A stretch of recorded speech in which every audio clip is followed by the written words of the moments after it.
जी, अस्सलाम वालेकुम जी। अच्छा, ये हम एसनेट जो है ना, वो पूल बेस्ड वाला जो पार्ट है, वो मैं उसकी लैब जो है ना मेरे पास रेडी है इस वक्त।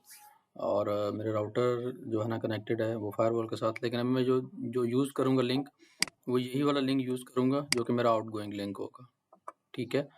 उसके अंदर क्या है कि अब अगर मैं फायरवॉल को ओपन करता हूँ अपने सिस्टम से, जो जो क्लाइंट 1 है और कनेक्टेड है इधर इस फायरवॉल के ऊपर डायरेक्टली, अगर मैं फायरवॉल का सेशन ओपन करता हूँ, ओपन करने के बाद इस फायरवॉल से अगर मैं डायरेक्टली पिंग करता हूँ अपने लूप बैक एड्रेसेस, तो ये लूप बैक एड्रेसेस जो कि राउटर 1 के ऊपर, सॉरी, जो कि गेटवे राउटर के ऊपर कनेक्टेड हैं, वो पिंग होने चाहिए। ठीक है, सेशन क्लोज हो गया, सॉरी। मैं इसको दोबारा लॉगिन करता हूँ। ठीक है, बल्कि बजाय इसको यहाँ पे खोलने के, मैं इसको डायरेक्टली पुटी के ऊपर ओपन कर लेता हूँ। ठीक है, एग्जीक्यूट टू 1.1.1.1, ये वाला आईपी एड्रेस भी रीचेबल है और 2.2.2 भी। ठीक है, अब मैंने क्या किया हुआ है कि मैंने फायरवॉल के ऊपर पॉलिसीज के अंदर जाके एक पूल डिफाइन किया, क्योंकि हम सोर्स नेट पूल बेस्ड कर रहे हैं। ठीक है, और ये पॉलिसी बेस्ड नेट है, ये सेंट्रल बेस्ड नेट नहीं है, जो कि फोर्टिनेट का डिफ़ॉल्ट होता है। जैसे अगर पूल के अंदर जाके देखें तो यहाँ पे 172.16.1.2 से 1.10 तक जो है हमारे पास पूल की रेंज अवेलेबल है।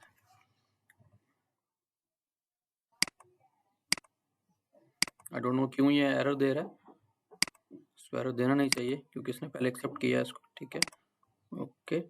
Happy pool exist with same range. अच्छा, एक ऑलरेडी क्रिएटेड है इसलिए वो कह रहा है कि नया मैं इसको जो ना क्रिएट नहीं करूँगा। अच्छा, ये हमारे पास एक पूल है, उसके अगेंस्ट IPv4 की पॉलिसी है। पॉलिसी क्या है? लैन टू वैन कम्युनिकेशन। इस लैन टू वैन कम्युनिकेशन के अंदर मैंने पोर्ट 1 और पोर्ट 2 मीन्स के दोनों क्लाइंट्स को मैंने यहाँ पे अलाउ किया हुआ है। और आउटगोइंग इंटरफेस मेरा पोर्ट 3 है, source any, destination any, service any, और नेट के अंदर इंटरफेस बेस्ड नेट है लेकिन पूल बेस्ड है, सॉरी, सोर्स नेट है पूल बेस्ड। ये वो पूल है जो कि मैंने डिफाइन किया हुआ था। इसको यहाँ पे कॉल किया, सेशन लॉगिंग की ऑप्शन एनेबल की एंड ओके कर दी। अब अगर राउटर के ऊपर जाकर मैं देखता हूँ, ठीक है, तो राउटर के ऊपर मैंने HTTPS की सर्विसेज को भी इनेबल किया हुआ है। शो सिस्टम सर्विसेज, HTTPS की सर्विस, SSH और टेलनेट एनेबल है। अब अगर मैं फायरवॉल को ओपन करता हूँ तो मेरे पास फायरवॉल के ऊपर इस वक्त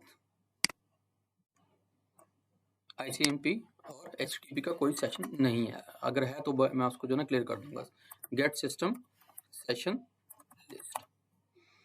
ठीक है, इस वक्त कोई नेटिंग यूज नहीं हो रही यहाँ पे, मीन्स के कोई सोर्स से डेस्टिनेशन की तरफ अभी कोई कम्युनिकेशन नहीं हो रही, इसीलिए कोई IP नेट होके बाहर नहीं जा रहा। तो पहले केस के अंदर हम क्या करेंगे, ये जो क्लाइंट 1 हमारे पास इस वक्त ओपन हुआ है, इस क्लाइंट 1 से हम एक पिंग लगाएंगे टूवर्ड्स गेटवे और उसका लूप बैक IP एड्रेस 1.1.1.1। ये पिंग यहाँ पे आ गया। अब हम जाके देखते हैं फायरवॉल के ऊपर इस वक्त क्या सिचुएशन है। तो फायरवॉल के ऊपर सोर्स एड्रेस 10.10.10.1 नेट होके जा रहा है 172.16.1.6 पूल में से। उसने 6 IP एड्रेस लिया है, ये उसकी सोर्स पोर्ट है और ये उसका डेस्टिनेशन IP एड्रेस है। अब हम क्या करते हैं, अब हम इसी सिस्टम से 2.2.2.2 के ऊपर उसकी HTTPS की सर्विस यानी कि फायरवॉल को वेब के ऊपर ओपन करते हैं। लॉगिन किया, रूट एडमिन 123 पासवर्ड सेट किया हुआ था मैंने, ये सक्सेसफुली लॉगिन हो गया। अब देखते हैं फायरवॉल के ऊपर कितने सेशंस अवेलेबल हैं। तो अगर अभी आप देखें तो IP एड्रेस उसने सेम उठाया, लेकिन इस वक्त HTTP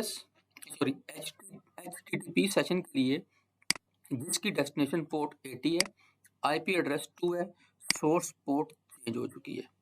ठीक है। इसका मतलब है कि पिंग जो है वो एज अ फ्लो नहीं है, बल्कि एक तरफ हमने पिंग का एक सेशन ओपन किया, ठीक है, और फिर हमने HTTP का सेशन ओपन किया डिफरेंट के साथ। तो हमें यहाँ पे इस फायरवॉल ने बताया कि अब जो दूसरा जो सेशन ओपन हुआ है डिफरेंट सर्विस के साथ, उसमें मैंने सोर्स पोर्ट चेंज कर दी है। डेस्टिनेशन पोर्ट जो पोर्ट थी वो तो बहरहाल चेंज हो ही गई 80, क्योंकि पहले केस के अंदर हमने पिंग लगाया हुआ था और दूसरे केस के अंदर हमने HTTPS की सर्विस को ओपन किया है, जो कि डेस्टिनेशन के ऊपर ही एग्जिस्ट करती है। तो मेरे ख्याल से सोर्स जो SNAT का जो इशू है उसमें ये था कि थोड़ा सा अंडरस्टैंडिंग का गैप था। अब तो उम्मीद है कि इंशाल्लाह क्लियर हो गया होगा और ये चीज़ हमारे सामने भी है। अच्छा चलें, एक और काम हम करते हैं। अब हम ओपन करते हैं क्लाइंट 2, ठीक है, और क्लाइंट 2 से भी मैं पिंग लगाता हूँ IP एड्रेस 1.1.1.1 को, और देखते हैं कि IP क्या सेम होगा या इस क्लाइंट के लिए IP डिफरेंट होगा। 1.1.1.1 एंड पिंग। जाके देखते हैं कि फायरवॉल के ऊपर इस वक्त सेशंस की क्या सूरत हाल है। तो अगर अभी आप देखें तो 10.10.2 के लिए पूल में से IP एड्रेस 172.16.1.10 उठा लिया गया है।